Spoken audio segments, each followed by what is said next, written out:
যারা জীবন দিয়ে আমাদের জন্য সহজ করে দিয়ে গেছেন, তাদের সকলের প্রতি আমার অসীম শ্রদ্ধা এবং ভালোবাসা, এবং তাদের পরিবারের প্রতি আমি সমবেদনা জ্ঞাপন করছি। আমি একটু অবাক হয়ে যাচ্ছি যে হেফাজতের তরফ থেকে কিংবা ভিকটিমদের তরফ থেকে এখনো 2013 সালের শাপলা গণহত্যার জন্য যে মাস্টার মাইন্ড ছিল, সেই দানব ফ্যাসিস্ট শেখ হাসিনার বিরুদ্ধে মামলা দায়ের করা হয় নাই। আপনারা কেন এখনো মামলা দায়ের করেন নাই আমি জানি না। আমি মনে করি শাপলা চত্বরে যারা গণহত্যার শিকার হয়েছে তাদের প্রত্যেকে শেখ হাসিনার বিরুদ্ধে গণহত্যার মামলা দায়ের করতে হবে, এটাই এক নম্বর দাবি।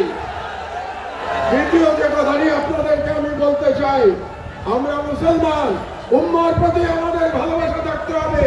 তাই গাজার শহীদ এবং কাশ্মীরের মুসলমানদের উপরে যে জুলুম চলছে তার বিরুদ্ধে আমাদের ঐক্যবদ্ধভাবে আন্দোলন চালাতে হবে। 3 নম্বর কথা আমি বলতে চাই, আমার বক্তব্য দীর্ঘায়িত করব না। এখানে অনেক ওলামায়ে একরামরা আছেন যারা মূল্যবান বক্তব্য দেবেন। আপনারা নারী নীতি নিয়ে প্রশ্ন তুলেছেন। এ ব্যাপারে প্রথমে ডক্টর ইউনূস সরকারের প্রতি আমার একটি প্রশ্ন আছে যে আপনারা কেন অপ্রয়োজনীয় ইস্যু তৈরি করছেন? নারী কমিশন করবার জন্য জুলাই বিপ্লবের তরুণেরা জীবন দেয় নাই, তারা জীবন দিয়েছিল বাংলাদেশকে ফ্যাসিবাদ মুক্ত করবার জন্য, বাংলাদেশ থেকে ভারতীয় আগ্রাসনবাদ মুক্ত করবার জন্য। কাজেই আপনারা সরকারে বসেছেন যাতে করে বাংলাদেশে আর ফ্যাসিবাদ ফিরে আসতে না পারে।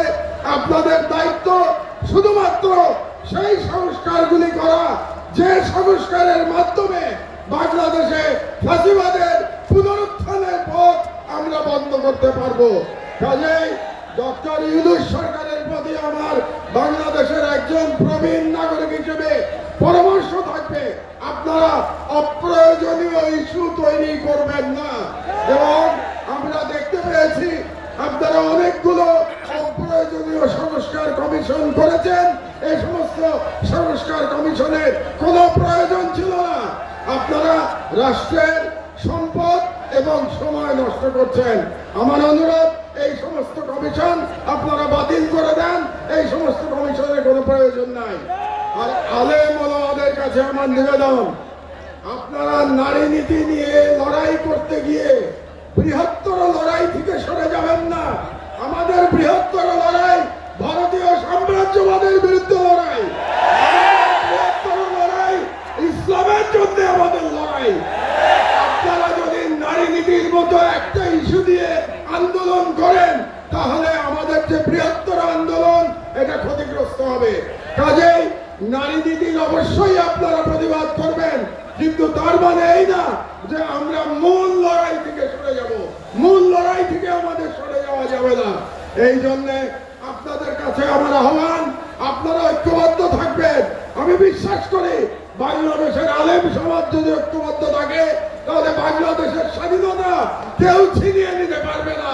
কাজেই যে কোনো মূল্যে এই হেফাজতের মঞ্চ থেকে বাংলাদেশের সকল আলেমদের ঐক্যবদ্ধ থাকার আহ্বান জানিয়ে আমার বক্তব্য শেষ করছি। আল্লাহ হাফেজ।